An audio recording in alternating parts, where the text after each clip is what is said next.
Durante o casamento da minha filha, vi quando o noivo entregou o celular para ela dizendo: "Amor, guarda para mim enquanto eu vou lá para frente." Minha filha, nervosa e radiante com seu vestido branco, me passou o aparelho. "Mãe, guarda você, por favor. Não tenho onde colocar." Guardei o telefone na minha bolsa. 10 minutos depois, ele vibrou com uma mensagem. A tela se iluminou mostrando a notificação completa na tela de bloqueio. Vi o nome Amor, com um coração vermelho, e as primeiras linhas da mensagem. "Tô contando os dias, meu amor. Mal posso esperar pra gente ficar junto de verdade."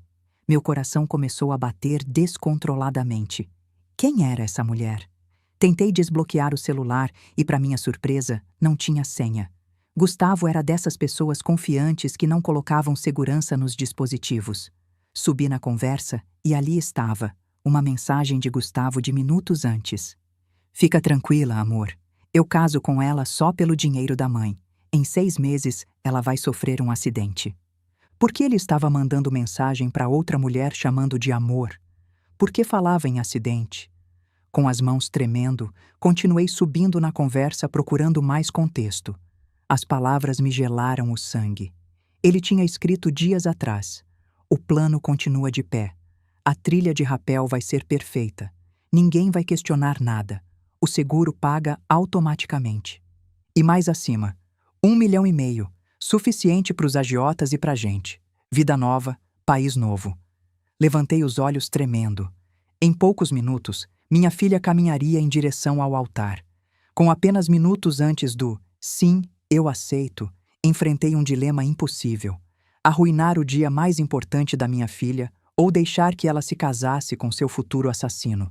O que uma mãe faria no meu lugar? Mas antes de eu continuar, me conta aqui nos comentários de onde está ouvindo minha história. Quero muito saber até onde ela está chegando. Minhas mãos tremiam tanto que mal conseguia segurar o celular. Li aquelas mensagens uma vez, depois 2, depois 3. Cada vez as palavras se cravavam mais fundo no meu peito como facas de gelo. "O plano continua de pé. A trilha de rapel vai ser perfeita. 1,5 milhão. Vida nova, país novo." Não podia ser real. Tinha que ser um pesadelo. Mas estava ali, escrito com a clareza brutal de alguém que planejava algo terrível. Continuei descendo na conversa procurando mais contexto e encontrei. Uma mensagem de uma semana atrás, Gustavo escrevendo: "E você tem certeza que ela assinou?" E a resposta dela: "Assinei por ela. Minha letra é parecida. O documento já está processado." Minha respiração parou. Que documento? O que tinha assinado em nome da minha filha? Meus olhos procuraram automaticamente Patrícia, minha filha mais velha, que estava sentada do outro lado do corredor central com o marido e meus 2 netinhos. Ela me conhece melhor que ninguém.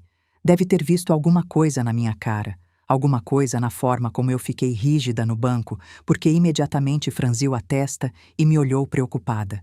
Fiz um gesto quase imperceptível com a cabeça, um chamado desesperado, e ela se levantou na hora, deixando as crianças com o marido. Se aproximou discretamente pelo corredor lateral, enquanto os convidados continuavam conversando em voz baixa, alheios ao horror que eu segurava nas mãos. "Mãe, o que foi? Você tá pálida", sussurrou Patrícia quando chegou do meu lado, se ajoelhando junto ao meu banco. Seus olhos percorriam meu rosto procurando respostas. Não conseguia falar. Minha garganta estava fechada pelo pânico. Simplesmente passei o celular para ela com mãos que não paravam de tremer. Patrícia olhou a tela e começou a ler. Vi como sua expressão mudava segundo a segundo. Primeiro confusão, depois incredulidade, depois horror absoluto. Tapou a boca com a mão para não gritar. "Meu Deus, mãe, isso é um plano para matar ela", murmurou com a voz quebrada, me olhando com olhos enormes, cheios de lágrimas que ameaçavam transbordar. Assenti sem conseguir articular palavra, mas ainda faltavam vários minutos antes de começar a cerimônia. A música do órgão ainda não tinha tocado. As portas da igreja continuavam fechadas. Patrícia, sempre tão prática, pegou o celular e tirou o próprio telefone.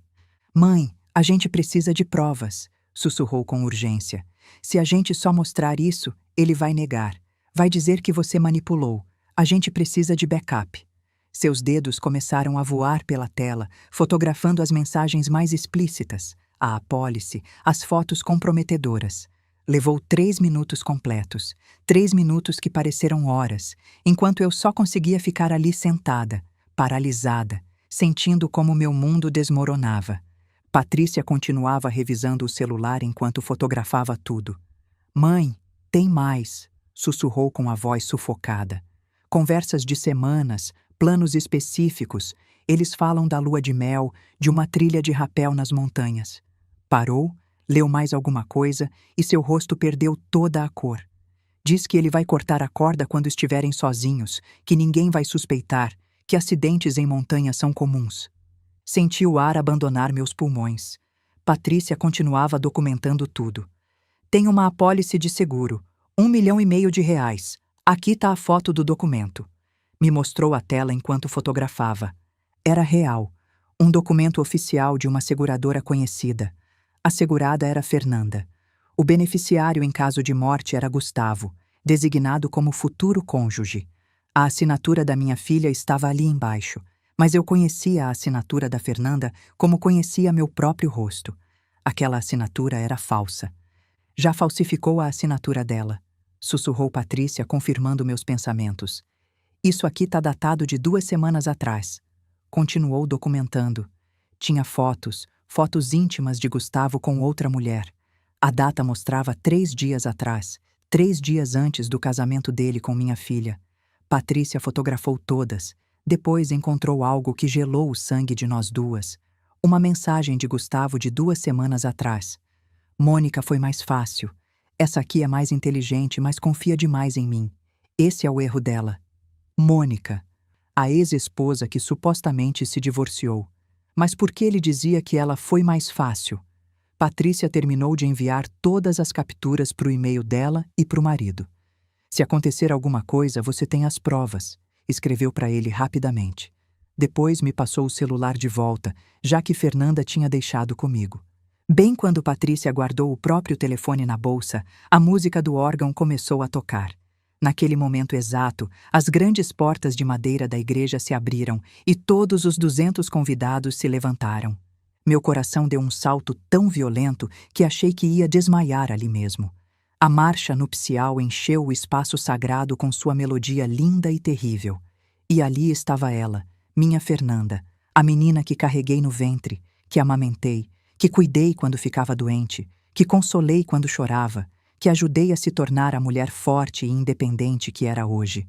Estava radiante com seu vestido de noiva branco, o véu flutuando atrás dela como uma nuvem etérea, o buquê de rosas brancas tremendo levemente nas mãos porque estava nervosa e emocionada.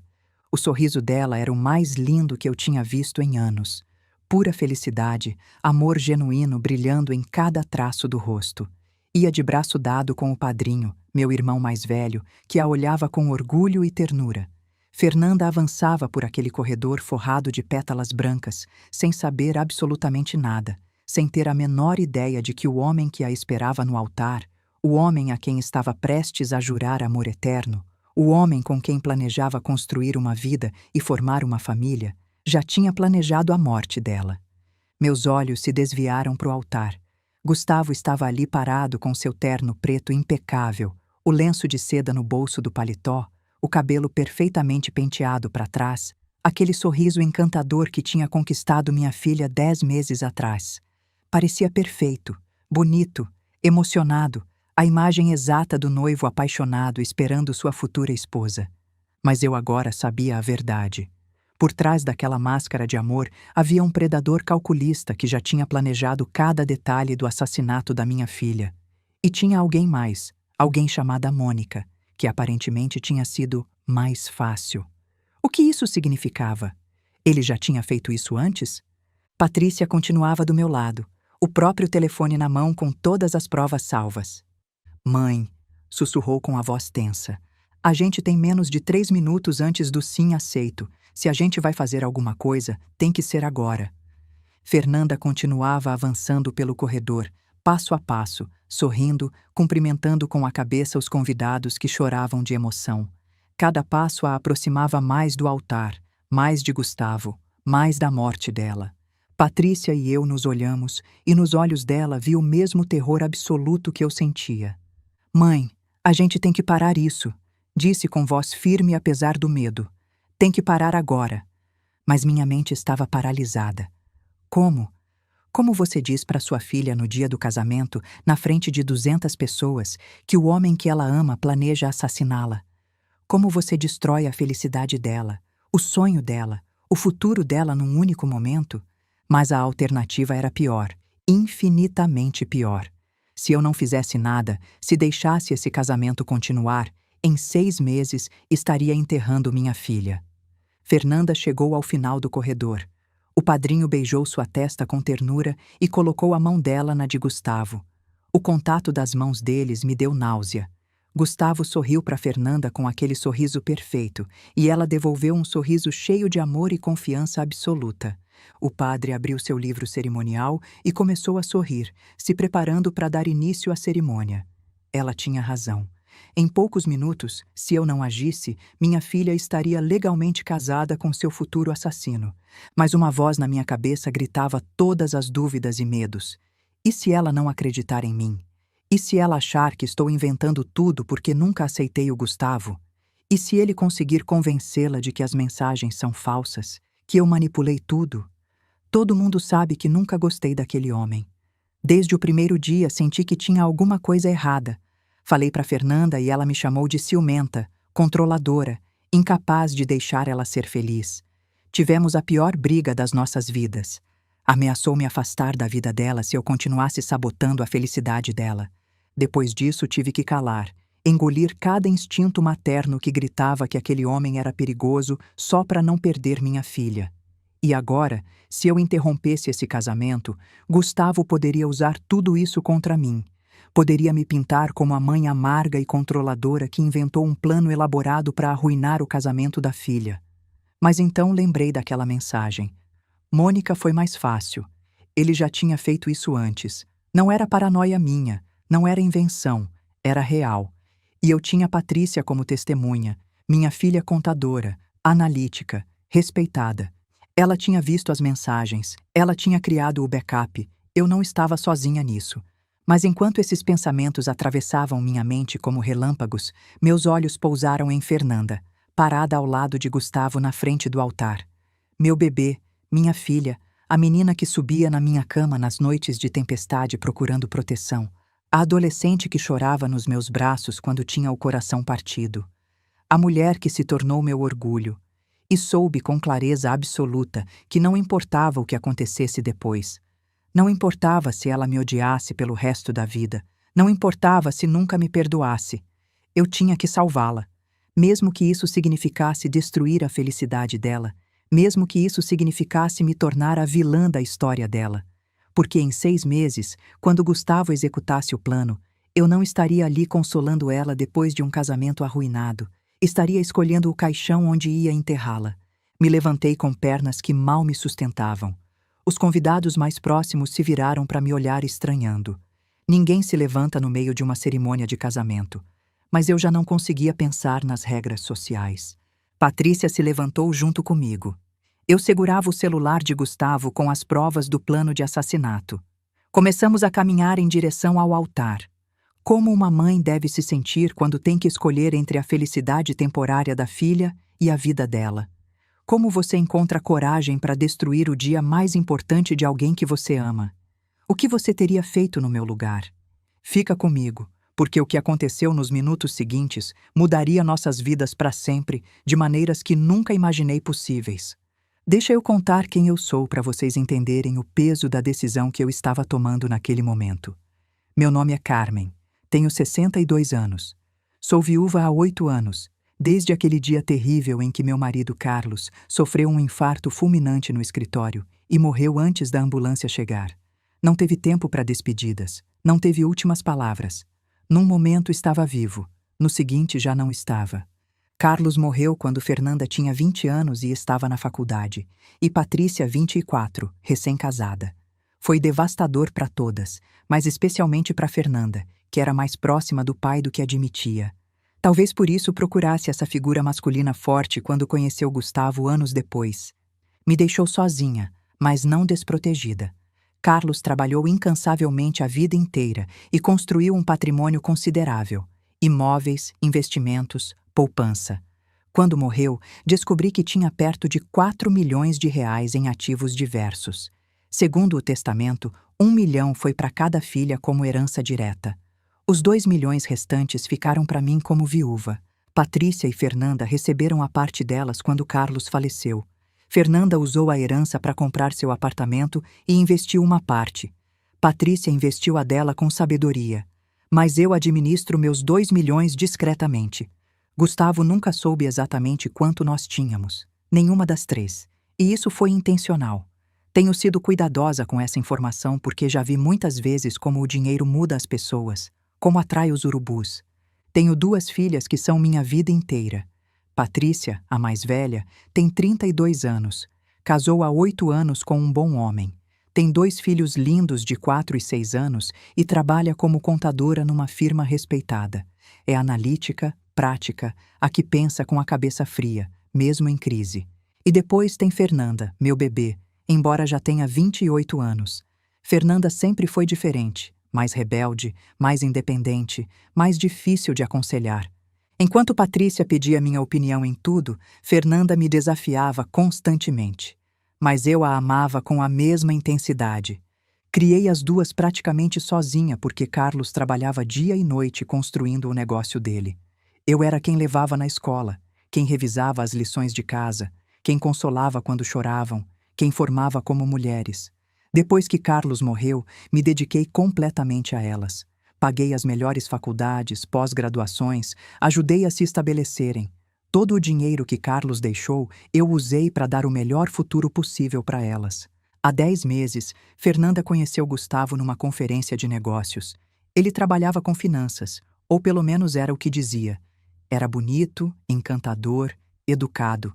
Falava bem, se vestia impecavelmente, sabia todas as palavras certas para dizer.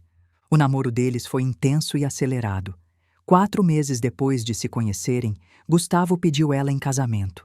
Fernanda chegou na minha casa com a aliança brilhando no dedo, radiante de felicidade, e eu senti um nó no estômago que não conseguia explicar. Alguma coisa estava errada. Não conseguia apontar o que exatamente, mas meu instinto materno, esse radar que as mães desenvolvem desde que os filhos nascem, gritava alarmes. A primeira vez que Gustavo veio à minha casa para o jantar familiar oficial, notei coisas. A forma como os olhos dele percorriam minha sala, avaliando cada móvel, cada quadro, cada objeto. As perguntas que fazia. Essa casa é da senhora, dona Carmen? Faz quanto tempo que comprou? Os imóveis aqui valorizaram muito, né? Perguntas que pareciam casuais, mas que tinham um peso específico. Perguntas sobre investimentos, sobre planos de herança, sobre quanto Carlos tinha deixado. Contratei discretamente um investigador particular. O que ele descobriu me apavorou. Gustavo tinha dívidas enormes com agiotas. Tinha tido 3 negócios que fracassaram deixando prejuízos gigantes. Tinha processos por fraude que de alguma forma conseguiu escapar.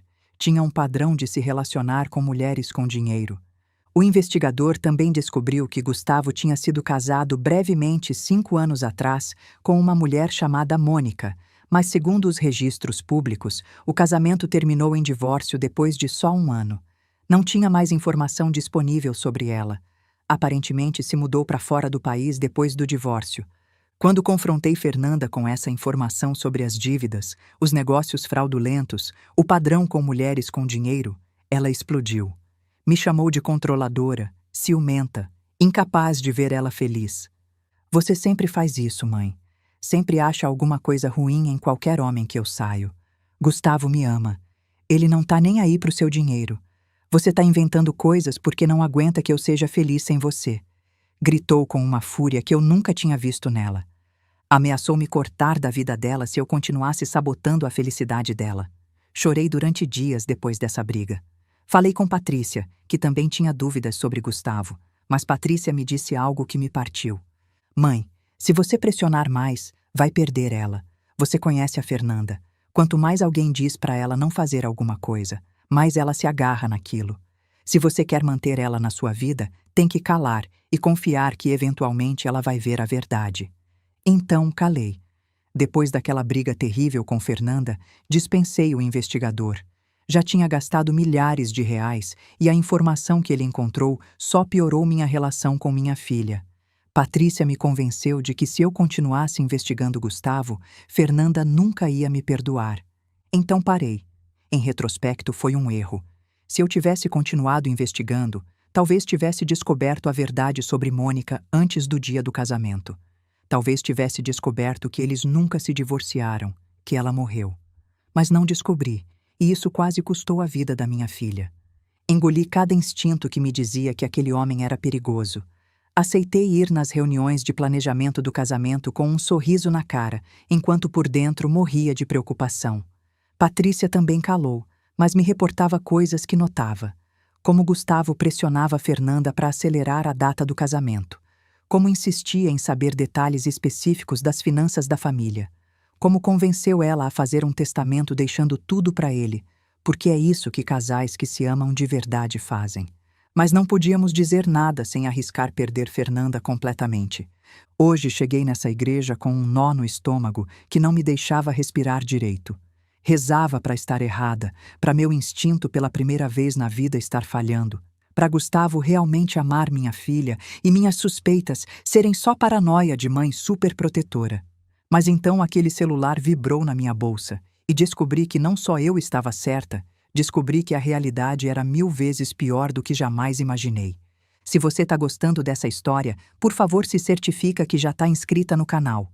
A gente precisa muito alcançar 20.000 inscritos. Posso contar com seu apoio ao nosso trabalho?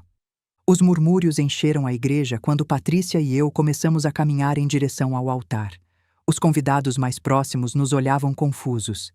A mãe da noiva, onde ela está indo? O que está acontecendo? Escutei alguém sussurrar atrás de mim, mas eu só conseguia focar em colocar um pé na frente do outro, em me manter de pé quando minhas pernas queriam desabar sob o peso do que estava prestes a fazer. Patrícia caminhava junto comigo, o próprio celular na mão com as provas salvas. Eu segurava o celular de Gustavo como se fosse uma bomba prestes a explodir, porque era exatamente isso que era, uma bomba que estava prestes a destruir tudo. O padre nos viu nos aproximando e franziu a testa. Fernanda se virou e sua expressão de felicidade se transformou em confusão. Gustavo também nos viu e alguma coisa passou pelo rosto dele. Foi apenas um segundo, um micromomento, mas eu vi. Pânico. Os olhos dele foram direto para o celular na minha mão e o sorriso perfeito vacilou. Ele sabia. Naquele instante soube que tínhamos visto alguma coisa no telefone dele. "Mãe, o que você está fazendo?" perguntou Fernanda com a voz desconcertada quando cheguei junto dela. "A cerimônia está começando. Aconteceu alguma coisa?" A voz dela tinha um toque de irritação. Provavelmente pensava que eu ia fazer um escândalo, dizer alguma coisa inadequada sobre Gustavo, cumprir seus piores medos de que eu arruinaria seu dia perfeito. Respirei fundo. Minhas mãos tremiam tanto que tive que apertar os punhos para controlar. "Fernanda, filha, preciso te mostrar uma coisa antes de você dizer sim, aceito", disse com uma voz que mal reconheci como minha. Soava quebrada, desesperada.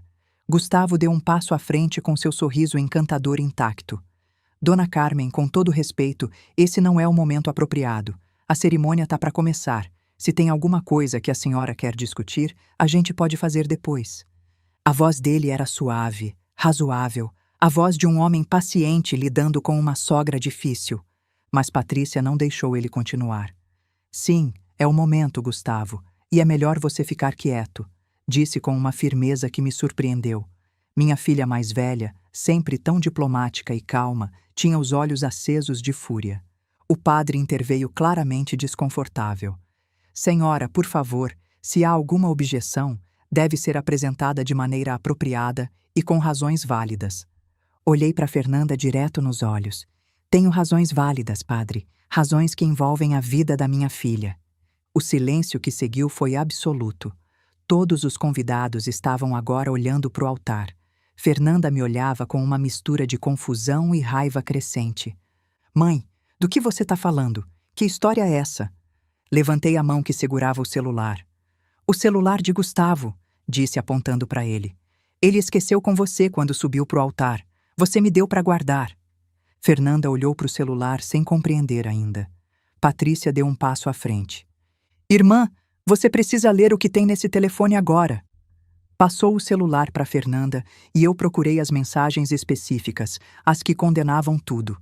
Meus dedos encontraram as conversas e mostrei a tela para minha filha, as mensagens sobre o plano, a trilha de rapel, o 1,5 milhão, a assinatura falsificada. O plano continua de pé, a trilha de rapel vai ser perfeita, equipamento checado, rota selecionada, timing calculado. Vi como Fernanda lia uma vez, 2 vezes. Seu rosto passou por uma transformação que me partiu a alma. Confusão, incredulidade, horror. Suas mãos começaram a tremer segurando o celular. O quê? Que história é essa? Sussurrou com voz que mal dava para ouvir. Gustavo imediatamente tentou pegar o celular das mãos dela.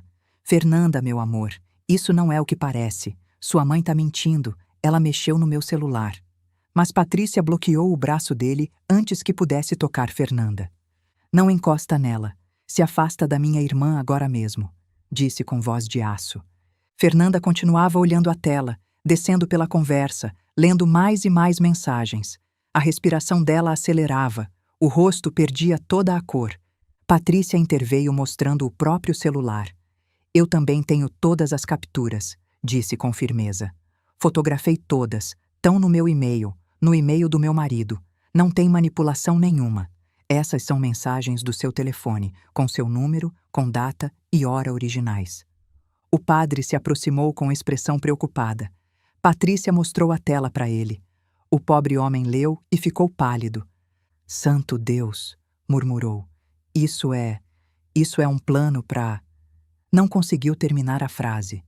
Fernanda continuava lendo, os lábios se movendo silenciosamente enquanto absorvia cada palavra horrível.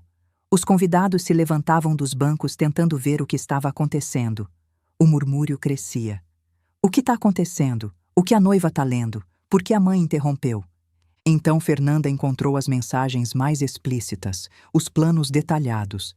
Li junto com ela enquanto o mundo dela se fazia em pedaços, palavra por palavra. Vou cortar a corda quando a gente estiver sozinho na montanha. Ninguém vai questionar nada. Acidentes em rapel acontecem o tempo todo.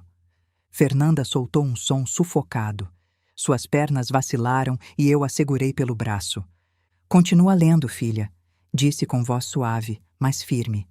Você precisa ver tudo. E ela continuou. Leu sobre a apólice de seguro de R$1,5 milhão. Leu sobre a assinatura falsificada. Viu a foto do documento. Leu a mensagem onde a amante confessava. Assinei por ela. Minha letra é parecida. O documento já está processado. E então encontrou as fotos íntimas de Gustavo com outra mulher. Os metadados mostravam 3 dias atrás, 3 dias antes desse casamento. O celular quase caiu das mãos dela.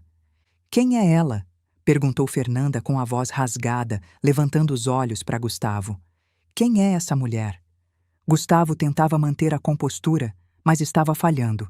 Dava para ver o pânico crescendo nos olhos dele. Fernanda, amor, isso é complicado. Sua mãe está tirando tudo de contexto. São mensagens, fantasias, não significam nada. Mas Fernanda continuava lendo, e então encontrou a mensagem que tinha gelado meu sangue. A mensagem de 2 semanas atrás. Mônica foi mais fácil. Essa aqui é mais inteligente, mas confia demais em mim. Esse é o erro dela. Fernanda levantou os olhos. Quem é Mônica? Quem é Mônica? Eu reconheci a mulher das fotos. Era a prima Vanessa, que Gustavo tinha apresentado no jantar de noivado. Lembro que achei estranha a forma como ele olhava para ela, carinhosa demais para ser prima. Na época, o investigador checou e encontrou uma Vanessa Mendes na família dele, então não desconfiei mais. Agora eu entendia. A amante tinha usado o nome de uma parente distante que ninguém conhecia direito. Filha, essa é Vanessa, a que Gustavo disse que era prima dele, a que está sentada ali. Fernanda seguiu a direção do meu olhar e ali estava, uma mulher jovem com vestido vermelho vivo sentada na 5ª fileira. Quando nossos olhares se encontraram, o rosto dela ficou branco como papel. Fernanda começou a andar em direção a ela, arrastando o vestido de noiva pelo chão da igreja. Toda a elegância de minutos atrás tinha desaparecido. Agora só havia fúria e dor. Você! Gritou Fernanda com voz que ecoou nas paredes de pedra. Você é amante dele? Veio no meu casamento para me ver casar com ele, sabendo que ele planejava me matar? Os convidados explodiram em murmúrios. Alguns se levantaram, outros tapavam a boca com as mãos. Vanessa tentou se levantar para fugir, mas duas tias de Fernanda, mulheres fortes que não se deixavam impressionar fácil, bloquearam a passagem dela. Você não vai a lugar nenhum, disse uma delas com voz firme. Vanessa tentou se defender. Me solta, eu não fiz nada. Isso é um mal-entendido. Mas Patrícia já estava ali mostrando o celular dela para todos que podiam ver. Mal-entendido? Aqui diz que vocês planejavam sair do país juntos depois de receber o seguro da minha irmã. Depois de matar ela. Isso é mal-entendido? O caos era total. Agora os 200 convidados estavam de pé. Alguns gritavam, alguns choravam. O padrinho de Fernanda, meu irmão mais velho, se aproximou do altar e leu o celular que Fernanda ainda segurava. O rosto dele se transformou em fúria pura. Você ia me matar? Gritou Fernanda se virando para Gustavo. A voz dela era pura dor destilada. Ia me assassinar por dinheiro? Ficou mentindo para mim esse tempo todo? Gustavo tentou se aproximar dela com as mãos estendidas. Fernanda, meu amor, por favor, me escuta. Eu tinha dívidas. Gente perigosa me procurando. Iam me matar se eu não pagasse. Não tive escolha. A voz dele era suplicante agora, desesperada, a máscara de perfeição finalmente destruída. E sua escolha foi me matar? Gritou Fernanda. Eu ia ser sua esposa, ia te amar, ia te dar minha vida, e você já tinha planejado tomar ela literalmente. As lágrimas corriam pelo rosto dela, estragando a maquiagem perfeita. E quem é Mônica? Você matou ela também? Gustavo ficou ainda mais pálido. Eu não... Mônica. Foi diferente. Mas não conseguiu terminar. Meu irmão, o ex-militar, se aproximou de Gustavo, mas sem tocar nele. Acho melhor você ficar quietinho aqui até a polícia chegar, disse com voz firme. Se tentar sair, isso vai fazer você parecer muito culpado. Outros homens da família se aproximaram. Não cercaram ele fisicamente. Sabiam que isso seria cárcere privado, mas se posicionaram estrategicamente bloqueando as saídas da igreja. Gustavo olhou em volta procurando escapatória e deve ter calculado que tentar fugir com 200 testemunhas presentes só confirmaria a culpa dele. Ficou parado ali, com os punhos cerrados, a mandíbula tensa, a máscara de noivo perfeito completamente destruída. Fernanda arrancou o véu da cabeça com um movimento violento e jogou na cara de Gustavo. O véu flutuou pelo ar e caiu aos pés dele como um símbolo de tudo que acabava de morrer. Patrícia já tinha o celular na mão ligando para a emergência. Sim, preciso reportar evidência de conspiração para cometer assassinato, disse com voz clara e firme para o atendente. Tenho evidência fotográfica completa. Estamos na igreja, num casamento. O suspeito está aqui. Preciso que venham agora.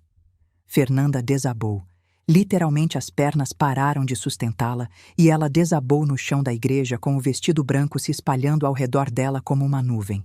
Corri até ela e a abracei. Patrícia chegou 1 segundo depois e as três ficamos ali no chão na frente do altar, abraçadas e chorando, enquanto 200 convidados nos olhavam em choque absoluto. Desculpa, mãe, soluçava Fernanda. Desculpa muito. Você tinha razão. Tinha razão o tempo todo, e eu não te escutei. Te tratei horrível. Eu só conseguia segurar ela e chorar junto. Você tá viva, meu amor. Isso é a única coisa que importa. Você tá viva. O padre, pálido como um fantasma, se aproximou e colocou a mão sobre a cabeça de Fernanda. Filha, o céu te protegeu hoje, disse com voz trêmula. Deus colocou aquele celular nas mãos certas no momento certo. As sirenes da polícia foram ouvidas lá fora.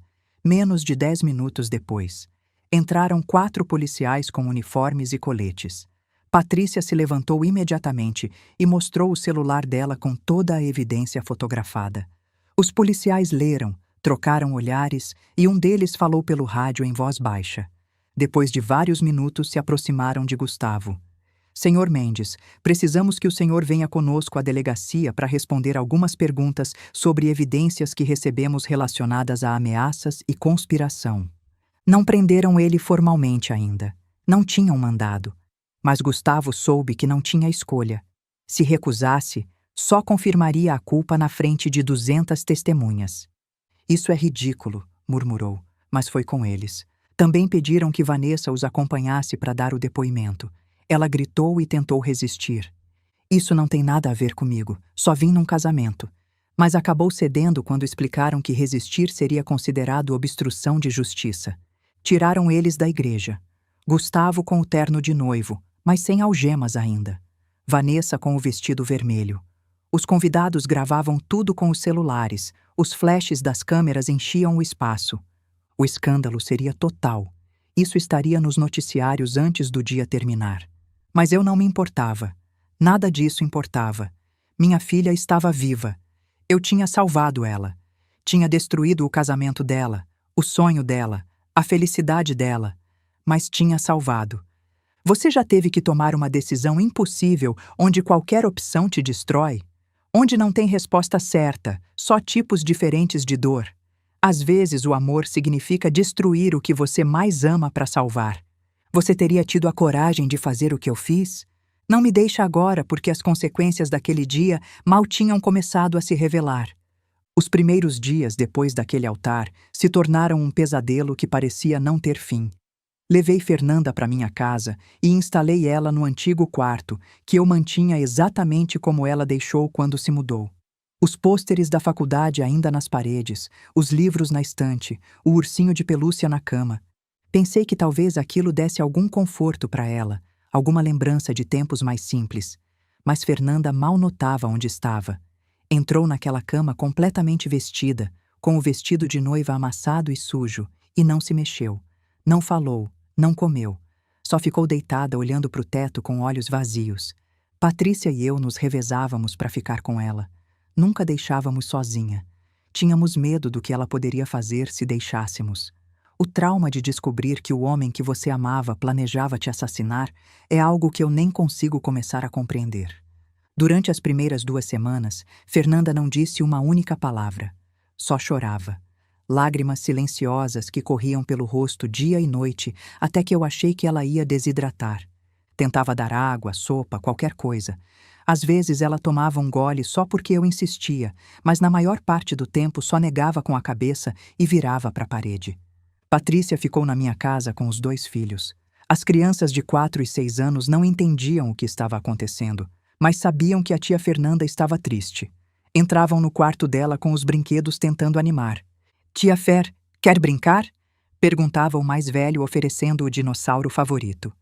E por breves momentos eu via algo nos olhos de Fernanda, algum lampejo da pessoa que ela costumava ser. Sorria de leve e fazia carinho na cabeça da criança. Obrigada, meu amor. Talvez mais tarde.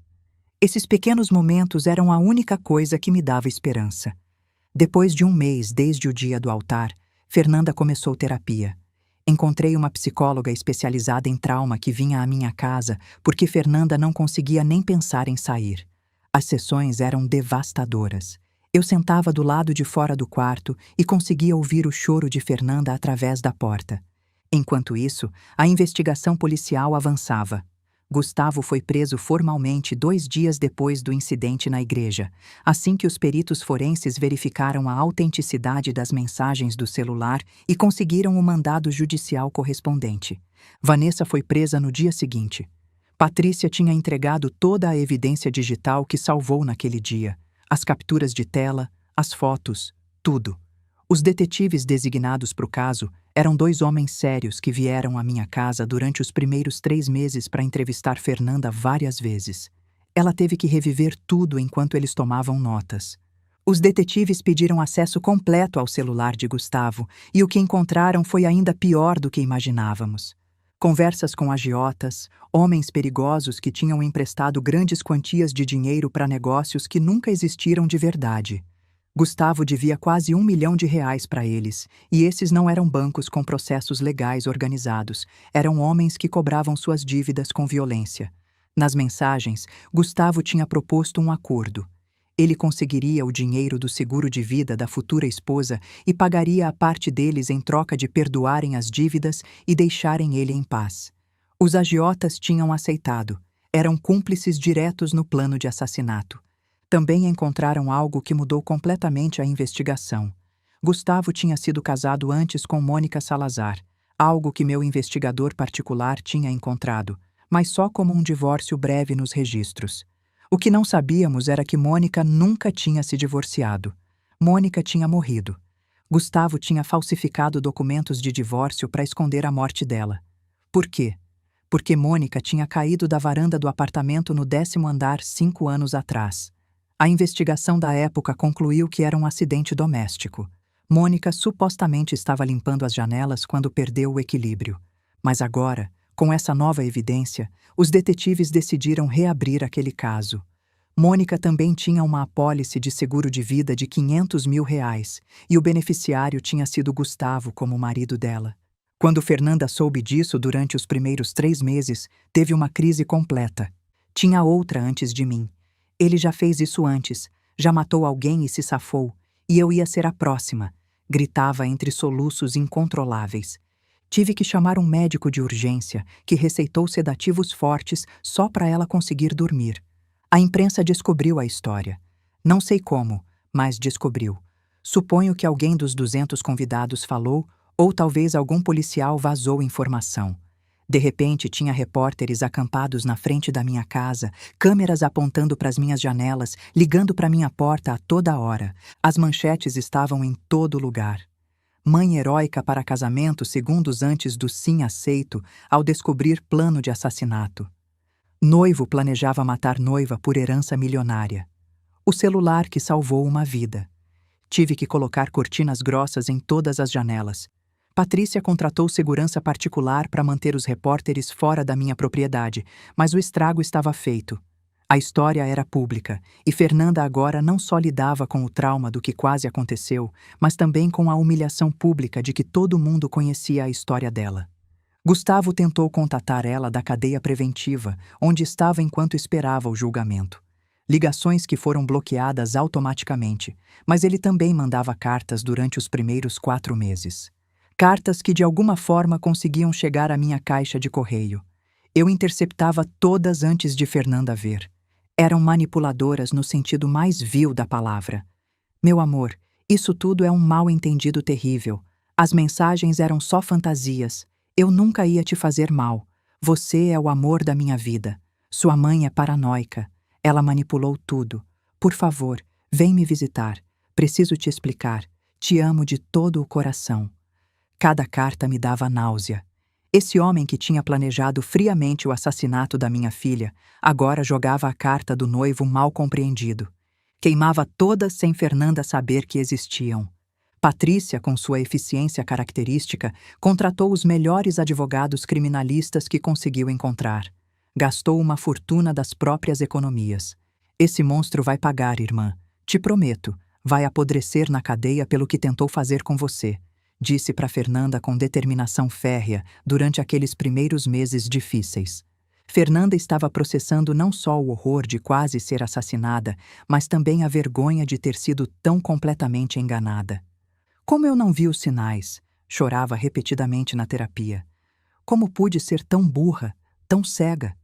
A terapeuta trabalhava com ela para fazer entender que não era culpa dela, que Gustavo era um predador experiente que tinha praticado sua atuação durante anos, que tinha enganado profissionais, investigadores, até a polícia com a morte da primeira esposa, que era um psicopata consumado, e que o fato de Fernanda confiar nele só significava que ela tinha um coração puro capaz de amar genuinamente. Mas essas palavras não aliviavam a dor.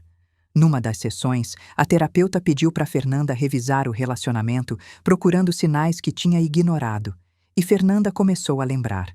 Como Gustavo a pressionou para acelerar o casamento. Por que esperar se a gente sabe que se ama? Ele dizia. Como insistiu que fizessem uma apólice de seguro para a lua de mel. É só uma precaução, amor. A gente vai fazer atividades radicais. Se alguma coisa acontecer comigo, quero que você esteja protegida financeiramente. Essas palavras agora tinham um significado completamente diferente e sinistro. Como escolheu especificamente atividades de alto risco para a lua de mel? Rapel, paraquedismo, escalada em rocha. Tudo planejado meticulosamente para criar a oportunidade perfeita para um acidente que ninguém questionaria. Uma noite escutei Patrícia consolando Fernanda.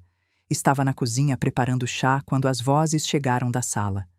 A mãe se culpa, Pati, dizia Fernanda entre soluços. Escuto ela chorar de noite. Acha que devia ter feito mais, que devia ter me obrigado a escutar, que é culpa dela que eu quase morri. Patrícia respondeu com firmeza. Se a mãe tivesse feito mais, você teria odiado ela, teria cortado ela da sua vida. Você sabe como você é, Fernanda, teimosa. Quanto mais alguém te diz para não fazer alguma coisa, mais você se empenha em fazer. A mãe fez o que pôde sem te perder completamente, e quando teve a prova, quando teve aquele celular nas mãos, agiu. Te salvou. Isso é o que importa. Mas Fernanda não conseguia parar de chorar. Fui tão horrível com ela. Chamei ela de ciumenta, controladora. Disse que ela estava arruinando minha felicidade, e o tempo todo ela só estava tentando me salvar. Entrei na sala sem conseguir me conter mais. Fernanda, meu amor, me escuta, disse ajoelhando na frente dela e segurando o rosto entre minhas mãos. Não se culpa. Gustavo era um especialista. Te manipulou como tinha manipulado a primeira esposa, como tinha manipulado todo mundo. Você tem um coração puro, ama de verdade, e ele usou isso contra você. Mas você tá aqui, tá viva, e a gente vai superar isso juntas. As três terminamos abraçadas naquele sofá chorando até não sobrar mais lágrimas. Se não fosse a Patrícia ali como testemunha, disse Fernanda depois de um longo silêncio. Se você tivesse sozinha, mãe, sem mais alguém que confirmasse o que viu, Gustavo teria dito que você estava senil, confusa, que mexeu no celular, e eu teria acreditado nele em vez de você. Aquela verdade nos atingiu a todas. Patrícia salvou a situação tanto quanto eu. O pensamento rápido dela de fotografar tudo, de criar backup, de ser testemunha confiável, foi o que tornou possível Fernanda acreditar. Juntas tínhamos salvado a vida dela. Sozinhas, qualquer uma de nós teria falhado. Os meses continuaram passando e o caso avançava pelo sistema jurídico. Aos 4 meses do dia do altar, Gustavo foi formalmente acusado de homicídio doloso de Mônica e tentativa de homicídio premeditado de Fernanda. Fernanda teve que dar depoimentos formais várias vezes. Cada vez era como arrancar uma casca de uma ferida que mal começava a cicatrizar. O caso de Mônica foi reaberto oficialmente. Os investigadores encontraram semelhanças perturbadoras entre os dois casos. Mônica também tinha uma apólice de seguro grande. Também morreu durante o que deveria ser sua vida normal no apartamento. Mas agora encontraram evidência de que Gustavo tinha pesquisado métodos para empurrar alguém de uma forma que parecesse acidente, justamente semanas antes da morte de Mônica. O computador dele tinha buscas apagadas que os peritos conseguiram recuperar. Como empurrar alguém sem deixar marcas? Ângulo de queda para simular acidente. Quanto tempo demora a investigação de morte em varanda? Era evidência circunstancial, mas junto com o padrão que mostrava o caso de Fernanda, era suficiente. A família de Mônica foi contatada. A mãe dela, uma mulher mais velha que tinha perdido a única filha e que tinha vivido 5 anos acreditando que foi um acidente trágico, agora sabia a verdade. A filha dela tinha sido assassinada. Patrícia organizou uma videochamada entre Fernanda e a mãe de Mônica. Foi uma das coisas mais emotivas e devastadoras que já presenciei. 2 mulheres conectadas pelo mesmo monstro. Uma que perdeu a filha, outra que quase perdeu a vida. Choraram juntas. A mãe de Mônica disse para Fernanda com voz quebrada pelo choro e pela idade: "Graças a você, minha filha finalmente vai ter justiça. Graças à sua mãe que te salvou, o homem que matou minha Mônica finalmente vai pagar." O julgamento começou 8 meses depois do dia do altar. Foram os 2 meses seguintes mais intensos das nossas vidas. Fernanda tinha que ver Gustavo toda semana nas audiências, nas apresentações de evidência, nos depoimentos. Ele sempre tentava fazer contato visual com ela, olhando com olhos suplicantes, atuando o papel do noivo destruído cuja vida foi arruinada por um mal-entendido. Mas Fernanda tinha aprendido. Nunca devolvia o olhar. Sentava entre Patrícia e eu, segurando nossas mãos, olhando para frente. Forte. Patrícia e eu depusemos. Contei exatamente o que aconteceu naquele dia, como o celular vibrou, como vi a mensagem, como Patrícia me ajudou a documentar tudo. Gustavo tentou me desacreditar. O advogado dele, um homem desagradável de terno caro, me acusou de ser uma sogra ciumenta que inventou evidência porque nunca aceitei o relacionamento. Mas a evidência digital era irrefutável. As mensagens não podiam ser falsificadas. As datas e horas eram verificáveis. A apólice de seguro falsificada existia. Os agiotas presos depuseram para reduzir as próprias penas. Confirmaram tudo. O plano completo. As porcentagens combinadas, como Gustavo ofereceu parte do dinheiro do seguro de Fernanda. Ele disse que ia ser fácil, depôs um deles, que ela confiava nele completamente, que ia fazer o que ele dissesse, que o acidente ia ser perfeito. Ouvir aquelas palavras ditas em voz alta numa sala de tribunal cheia de gente fez Fernanda tremer. Abracei ela com força. Respira, meu amor. Já passou. Você tá aqui. Tá segura. A sentença veio finalmente quase 10 meses depois daquele dia na igreja, depois de semanas de depoimentos e deliberações. O juiz era um homem mais velho, de rosto severo, que tinha escutado tudo em silêncio. Quando anunciou o veredito, a voz dele retumbou na sala. Gustavo Mendes, este tribunal o considera culpado de homicídio doloso de Mônica Salazar, culpado de tentativa de homicídio premeditado de Fernanda Torres, culpado de fraude e falsificação de documentos, culpado de conspiração criminosa. Fez uma pausa, olhou direto para Gustavo. Suas ações mostram um padrão de predação calculada. O senhor é um perigo para a sociedade. Condeno a 35 anos de prisão, sem possibilidade de progressão de regime pelos primeiros 20 anos. Fernanda desabou nos meus braços soluçando, mas dessa vez eram lágrimas diferentes, lágrimas de alívio, de justiça finalmente servida. Vanessa, a amante cúmplice, recebeu 15 anos. Os agiotas entre 10 e 12 anos cada um. Quando saímos daquele tribunal, Fernanda caminhava diferente, mais ereta, como se um peso enorme finalmente tivesse saído dos ombros dela. Você acha que a justiça pode curar o trauma ou só fecha um capítulo sem apagar as cicatrizes? Às vezes, ganhar no tribunal não significa ganhar na vida. E o verdadeiro desafio mal tinha começado. Aprender a viver de novo depois que sua realidade foi destruída. Fica comigo, porque o que Fernanda fez com a dor dela é o que finalmente deu verdadeiro sentido a tudo. 1 ano completo passou desde aquele dia no altar. 365 dias de curar devagar, de reconstruir o que Gustavo destruiu, de aprender a confiar de novo. Fernanda não voltou para o apartamento dela. Ficou comigo e, honestamente, eu não queria que fosse embora. Depois de quase perder ela, precisava ter perto.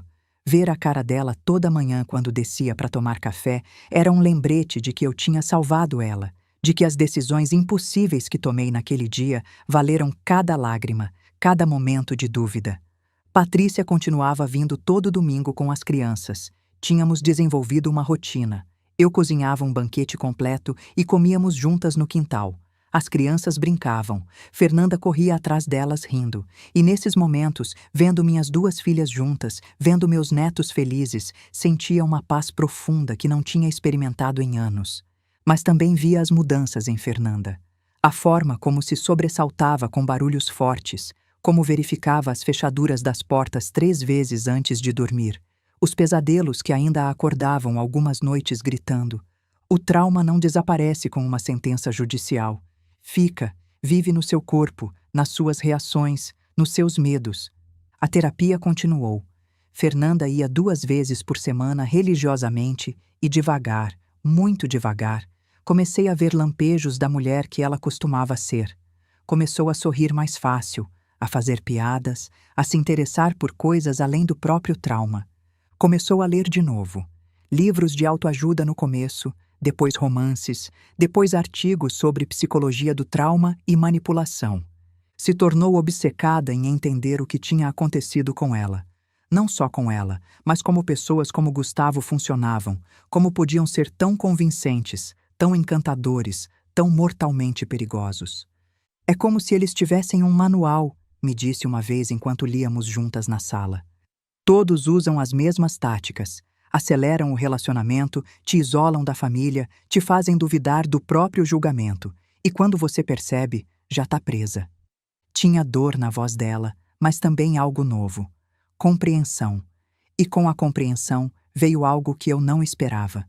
Um senso de propósito.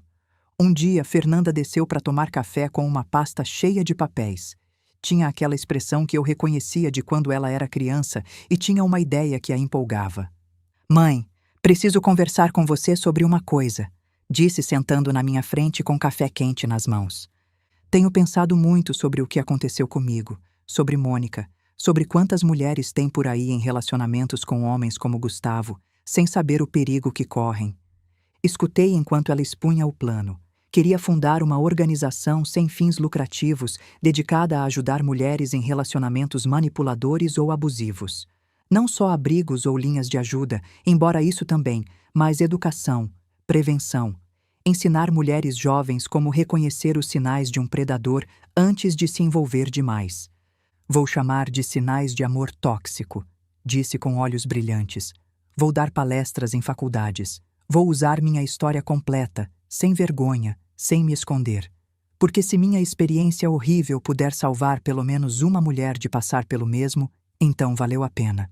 Fiquei sem palavras olhando para minha filha. Essa mulher que um ano atrás estava tão destruída que não conseguia levantar da cama. Essa mulher que considerou não continuar vivendo porque a dor era demais. Agora estava aqui com um plano para transformar o trauma em salvação para outras. Você tem certeza disso, meu amor? Perguntei segurando a mão dela. Vai ser difícil reviver a história repetidamente na frente de estranhos, se expor publicamente. Fernanda assentiu com firmeza. Tenho que fazer isso, mãe. Tenho que fazer isso significar alguma coisa. Não posso mudar o que me aconteceu, mas posso evitar que aconteça com outras. Patrícia ficou tão empolgada com a ideia que imediatamente ofereceu apoio financeiro. É o investimento mais importante que já vou fazer, disse com convicção absoluta.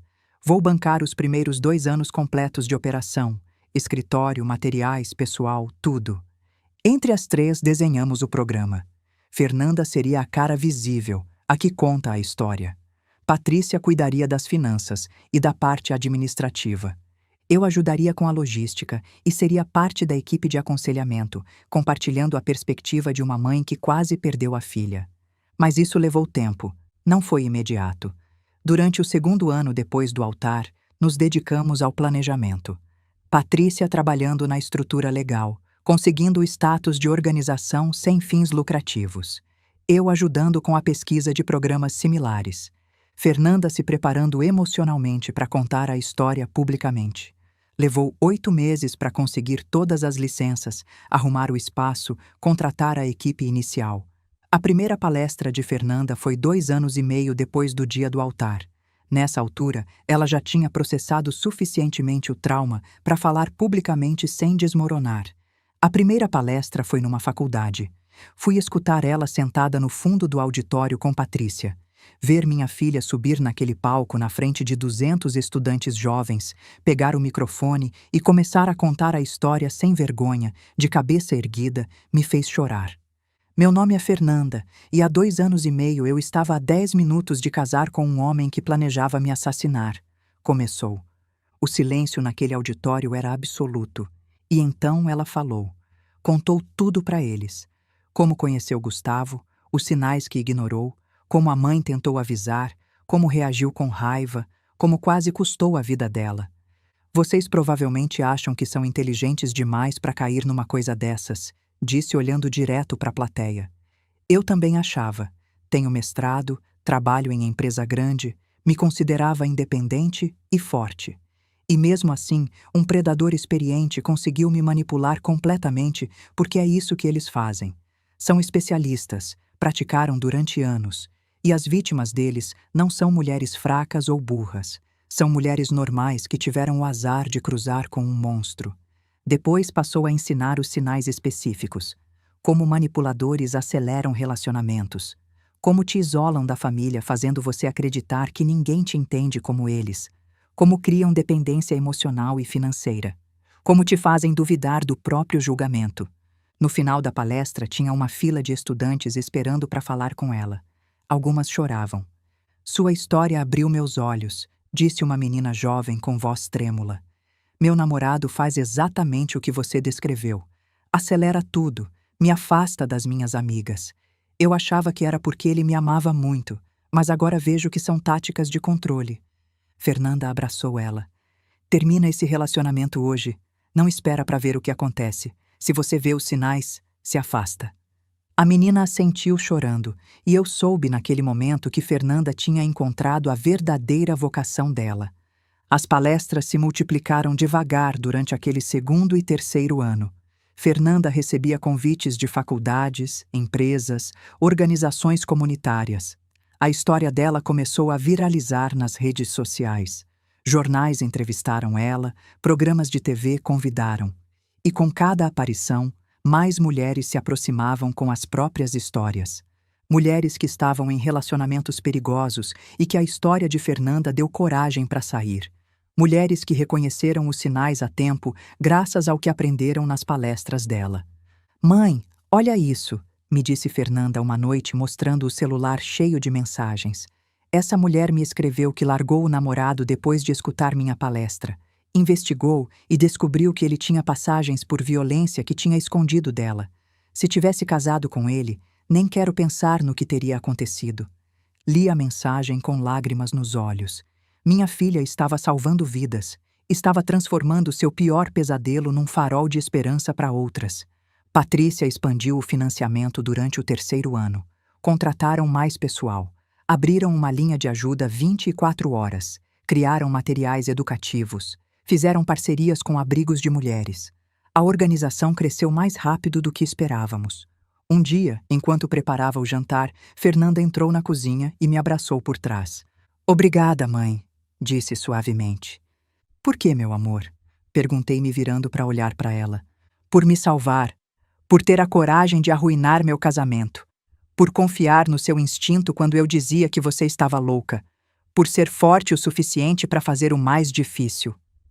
As lágrimas corriam pelo meu rosto enquanto eu abraçava ela. Faria de novo 1000 vezes sem hesitar nem um segundo. Fernanda se afastou e me olhou com olhos sérios. Eu sei. E agora entendo que isso é o que significa amor de verdade. Não é só estar presente nos bons momentos. É ter a coragem de fazer o impopular, o doloroso, o que te transforma na vilã, se isso significa salvar quem você ama. Patrícia entrou naquele momento com as crianças. Os pequenos correram direto para abraçar a tia Fernanda. Ela levantou eles rindo, beijando as bochechas, e eu fiquei ali observando. Patrícia se aproximou e colocou o braço em volta dos meus ombros. A gente conseguiu, mãe, disse suavemente. As 3 juntas. Salvamos Fernanda e agora ela está salvando outras. O jantar naquela noite foi especial. Fernanda tinha preparado uma apresentação no laptop para mostrar as estatísticas da organização.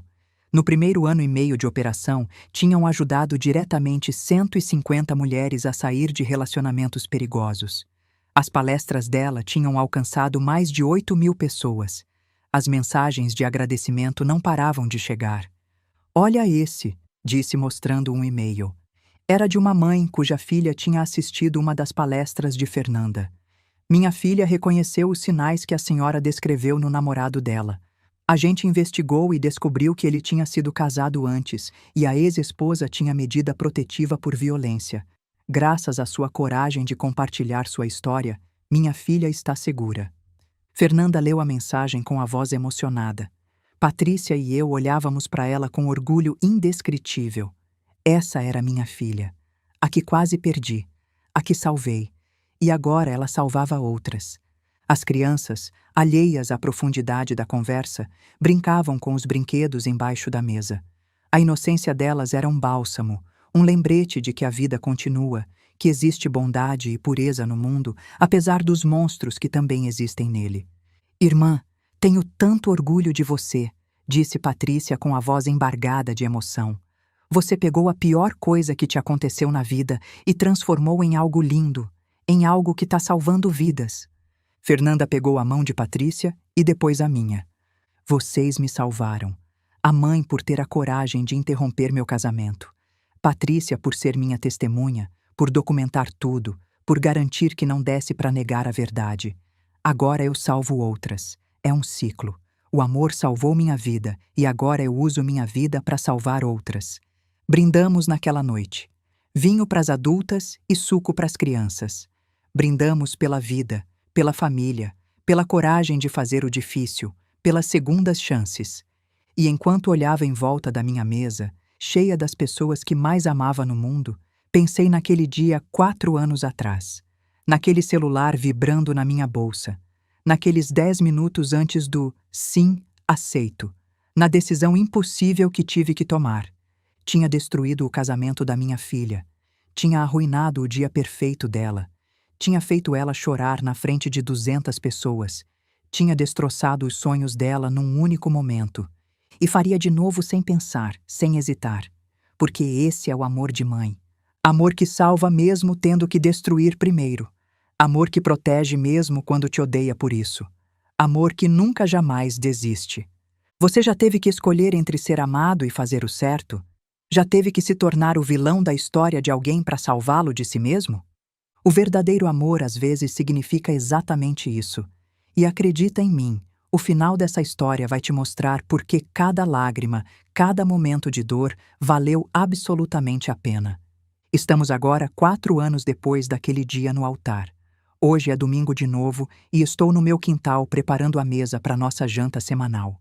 O sol está começando a descer, pintando o céu de laranjas e rosas. As flores que plantei 2 anos atrás estão florindo lindas. O aroma da comida que preparei enche o ar e tem paz. Uma paz profunda que vem de saber que sua família está completa e segura.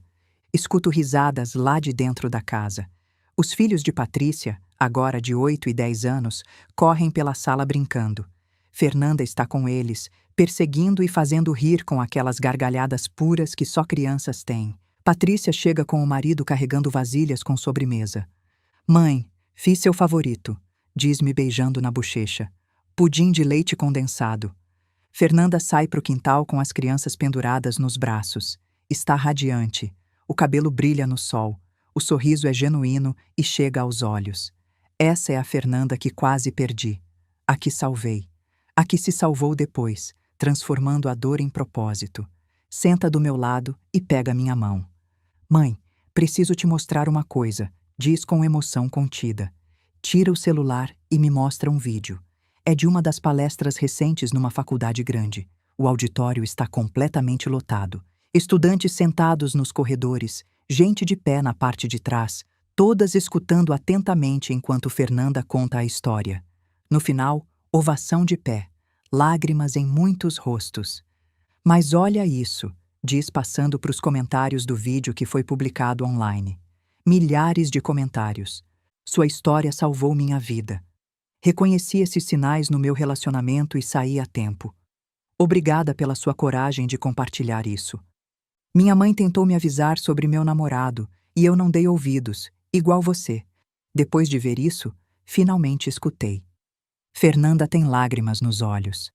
Mãe, olha, quantas mulheres estão sendo salvas porque você teve a coragem de me salvar primeiro. Meu coração se sente tão cheio que poderia explodir. Me conta as últimas notícias da organização. Peço enquanto Patrícia se junta a nós na mesa. As crianças estão agora com o pai construindo alguma coisa com blocos. Fernanda tira uma pasta. Esse mês a gente ajudou 32 mulheres a sair de relacionamentos perigosos. 3 delas descobriram que os parceiros tinham passagem por violência que tinham escondido. Uma descobriu que o noivo tinha outra família em outro estado. Outra descobriu que o prometido tinha dívidas enormes e planejava usar o dinheiro dela para pagar. Patrícia acrescenta dados. Financeiramente, a organização está estável. Temos doações suficientes para operar os próximos 3 anos sem preocupação e estamos recebendo pedidos de outras cidades para Fernanda ir dar palestras. Fernanda assente empolgada. No mês que vem vou dar uma palestra num Congresso Nacional de Saúde Mental. Vão estar psicólogos, assistentes sociais, educadores do país todo. Querem que eu ensine a identificar os sinais de manipulação para poderem ajudar os próprios pacientes e alunos. Me sinto tão orgulhosa que não encontro palavras. Minha filha, a que esteve tão quebrada 4 anos atrás, agora é uma líder reconhecida em prevenção de violência e manipulação. E você, meu amor? Pergunto, tocando suavemente a bochecha dela. Como você tá de verdade? Fernanda pensa um momento antes de responder. Tô bem, mãe. De verdade. Ainda tenho pesadelo de vez em quando. Ainda me assusto com certos barulhos. A terapeuta diz que o trauma nunca desaparece completamente. Você só aprende a viver com ele. Mas tô feliz. Tenho propósito. Tenho vocês. Tenho uma vida cheia de significado. Gustavo tentou me destruir, mas em vez disso, sem querer, me deu o caminho para o meu verdadeiro propósito. Você já pensou em, sair com alguém de novo? Pergunta Patrícia com delicadeza. É uma pergunta que todas evitamos fazer durante anos. Fernanda sorri. Tive alguns encontros. Nada sério ainda, mas estou aberta. Não tenho mais medo porque agora sei exatamente que sinais procurar. E mais importante, agora escuto minha família quando tem preocupações. Nunca mais vou ignorar seu instinto, mãe. Nunca mais. Aperta minha mão. Patrícia se junta ao abraço. Quando o certo aparecer, a gente vai saber. Às 3, diz Patrícia. E dessa vez, mãe vai acreditar quando você disser que é um bom homem, acrescenta Fernanda rindo. Vou acreditar quando você disser que ele é bom, respondo sorrindo. A conversa naturalmente vai para aquele dia. É inevitável. Todo encontro familiar eventualmente chega ali. O dia que mudou tudo. Mãe, o que você sentiu quando viu aquela mensagem? Pergunta Fernanda. É uma pergunta que ela já me fez antes, mas que parece precisar escutar repetidamente. Fecho os olhos, lembrando. Terror puro, meu amor. Terror absoluto. Tinha minutos, literalmente minutos para decidir.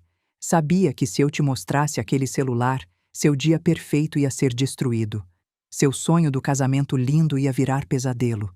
Provavelmente você ia me odiar. Ia achar que eu estava louca, ciumenta, inventando coisas. Mas sabia que se não fizesse nada, em 6 meses você ia estar escolhendo um caixão para sua filha, começa Patrícia. Ia estar enterrando meu bebê e ia viver o resto da vida sabendo que podia ter salvado e não salvei. Essa não era opção. Nunca foi opção. Fernanda tem lágrimas correndo pelo rosto. Foi a decisão mais difícil que tomei na vida, mas também a mais fácil. Porque quando se trata da vida da sua filha, não tem realmente decisão. Você faz o que for necessário, mesmo que isso signifique que ela te odeie pelo resto da vida. Eu também tinha medo, acrescenta Patrícia. Medo de você não acreditar na gente, irmã. Medo de Gustavo conseguir te convencer de que a mãe e eu estávamos loucas. Por isso fotografei tudo. Por isso criei backup. Porque sabia que ele ia tentar manipular a situação. Fernanda pega as mãos de nós duas. Se vocês não tivessem juntas naquele dia, se a mãe estivesse sozinha sem testemunha, eu não teria acreditado em vocês. Gustavo teria me convencido de que a mãe mexeu no celular, que estava senil, que inventou tudo por ciúme, e eu teria casado com ele, e agora estaria morta. O peso dessa verdade nos envolve. O silêncio que segue é profundo. As crianças continuam brincando alheias à gravidade da nossa conversa. Finalmente falo com voz suave, mas firme. Desde o dia que pari vocês duas, tive esse radar interno, esse instinto que me alerta quando alguma coisa ameaça minhas filhas. Com Gustavo, esse radar não parava de gritar alarmes, mas duvidei de mim mesma. Pensei, talvez seja eu, talvez eu seja uma mãe controladora que não consegue soltar, talvez esteja sendo injusta com ele. Mas você não estava, diz Fernanda firmemente. Seu instinto estava certo, como sempre está, e eu fui uma idiota por não te escutar. Você não era idiota, interrompo. Era uma mulher apaixonada sendo manipulada por um especialista. Gustavo tinha praticado durante anos, matou a primeira esposa e se safou. Você nunca teve chance contra ele, ninguém teria. Patrícia acrescenta. Aquele celular foi um presente do universo, ou de Deus, ou do destino, como quiser chamar. Gustavo esqueceu com você bem antes do altar. Aquela mensagem chegou no momento exato. 1 minuto depois, e você já teria dito, sim, aceito.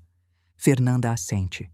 Não foi só o universo, foi a mãe prestando atenção. Outra pessoa teria ignorado aquela mensagem, teria respeitado a privacidade. Mas você confiou no seu instinto, viu algo estranho e investigou. Isso me salvou. Penso em todas as mães que têm esse mesmo instinto, esse radar interno gritando que tem algo errado.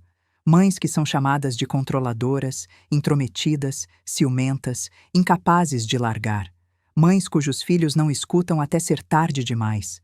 Quantas Fernandas tem por aí que não tiveram a sorte? Quantas mães chegaram tarde, sem provas, sem testemunhas, e agora visitam túmulos em vez de ter jantares de domingo? Por isso faço o que faço, diz Fernanda, como se lesse meus pensamentos. Por todas as que não tiveram uma mãe como você. Por todas as que não tiveram um celular que vibrou no momento exato. Por todas as que não tiveram sorte. Eu devo minha vida a vocês duas, e agora dedico essa vida a salvar outras. O jantar continua com conversas mais leves. As crianças comem e sujam tudo como só crianças conseguem. Patrícia e o marido contam histórias engraçadas. Fernanda mostra fotos do escritório novo que a organização acabou de abrir. Tem risadas, tem amor, tem vida. Depois de comer, enquanto recolho os pratos, observo minha família. Patrícia ajudando os filhos a lavar as mãos. O marido dela limpando a mesa. Fernanda brincando no quintal com as crianças, correndo atrás delas entre as flores. E sinto gratidão profunda. Gratidão por aquele celular que vibrou. Gratidão por ter confiado no meu instinto. Gratidão por Patrícia que esteve ali como testemunha. Gratidão porque Fernanda sobreviveu e se tornou essa mulher incrível. Fernanda entra e me abraça por trás enquanto lavo a louça. No que você está pensando, mãe? Pergunta suavemente. Naquele vestido de noiva que você nunca usou, respondo. Em como você doou para outra noiva usar. Em como você pegou algo que representava seu pior pesadelo e transformou em esperança para outra pessoa. Fernanda assente. Assim como peguei meu trauma e transformei na minha organização, no meu propósito, na forma de salvar outras. Fica quieta um momento. Sabe, às vezes penso em como seria minha vida se eu tivesse casado com ele, se você não tivesse visto aquela mensagem ou se tivesse visto, mas não tivesse tido a coragem de agir. Eu estaria morta, mãe. Sem dúvida. Gustavo teria executado o plano perfeitamente na lua de mel. Teria cortado aquela corda. Eu teria caído e ele teria chorado no meu velório enquanto planejava como gastar o dinheiro do seguro. As lágrimas correm pelo rosto dela, mas tem força na voz. Mas não aconteceu, porque você me salvou, porque Patrícia te apoiou, porque juntas foram mais fortes que ele. E agora tenho essa vida, essa família, esse propósito. Cada mulher que salvo é graças a vocês. Cada vida que mudo é porque vocês mudaram a minha primeiro. Patrícia entra na cozinha naquele momento e se junta ao abraço. As três ficamos ali paradas, abraçadas, chorando e rindo ao mesmo tempo. Juntas somos invencíveis, diz Patrícia. As três, sempre. As crianças correm até nós e abraçam nossas pernas sem entender por que estamos chorando, mas sabendo que precisam estar ali. E naquele momento, na minha cozinha cheia da minha família, cercada de amor e vida e esperança, sei com certeza absoluta que tudo valeu a pena. Cada lágrima derramada, cada noite sem dormir, cada momento de dúvida, o horror daquele dia no altar, a agonia de ver minha filha destruída, tudo, absolutamente tudo, porque do outro lado daquele inferno estava isso, essa vida, essa família, esse amor, esse propósito. Naquela noite, quando todos foram embora e a casa está em silêncio, sento na minha poltrona favorita perto da janela. Olho as estrelas começando a aparecer no céu escurecendo e penso em todas as mães que estão me escutando agora. As mães que têm aquele instinto gritando, aquele radar interno alertando que tem algo errado. As mães cujos filhos não escutam. As mães que são chamadas de controladoras, ciumentas, incapazes de largar. Para vocês eu digo isso de todo o coração. Confiem no instinto de vocês. Esse radar materno existe por uma razão. Milhões de anos de evolução colocaram ele aí para proteger seus filhos. Não ignorem, não descartem. Não deixem ninguém convencer vocês de que estão loucas. Se alguma coisa parece errada, provavelmente está. Se alguém te dá má impressão, tem uma razão.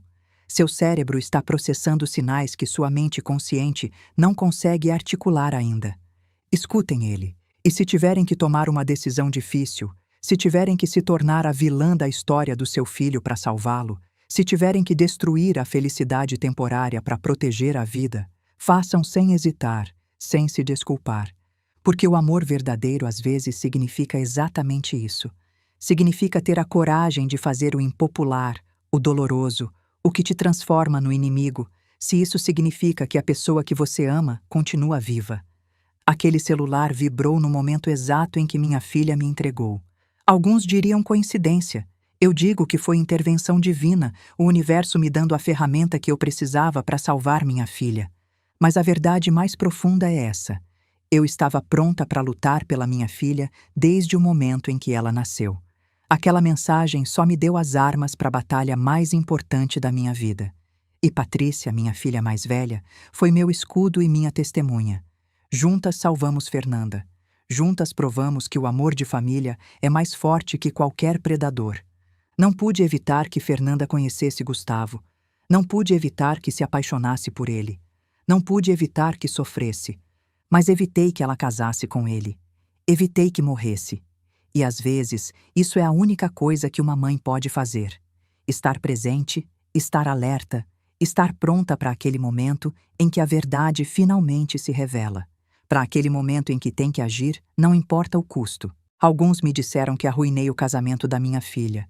Eu digo que salvei a vida dela. E faria de novo 1000 vezes mais, 1 milhão de vezes mais, sem pensar, sem hesitar. Porque é isso que mães fazem. Protegem. Sempre. Não importa o custo. Não importa se odeiam por isso. Não importa se chamam de louca ou controladora ou intrometida. Protegem. E se minha história puder dar coragem para pelo menos uma mãe confiar no instinto, para agir quando aquele radar interno grita, para ter a coragem de fazer o difícil, então tudo o que passamos valeu a pena. Fernanda está viva, está saudável, está feliz, está salvando outras. E toda noite, antes de dormir, entra no meu quarto, me dá um beijo na testa e diz que me ama, que sou a melhor mãe do mundo. E eu digo que ela é meu milagre, minha segunda chance, minha prova de que o amor verdadeiro pode vencer até o mal calculado. Então, para todas as mães escutando isso, para todas as avós, para todas as irmãs e tias e amigas que têm aquele instinto sobre alguém na vida de uma pessoa que amam, não se calem, não ignorem aquela voz, não deixem fazerem vocês duvidar de si mesmas. Ajam, porque um dia aquela pessoa que vocês salvaram vai vir até vocês, como minha Fernanda vem até mim, e vai agradecer por terem tido a coragem de ser a vilã da história para salvar a vida delas. E não vai ter sensação mais linda no mundo do que essa. Se você gostou dessa história, clica no próximo vídeo que está aparecendo na tela. E não esquece de se inscrever no canal para não perder nenhuma história.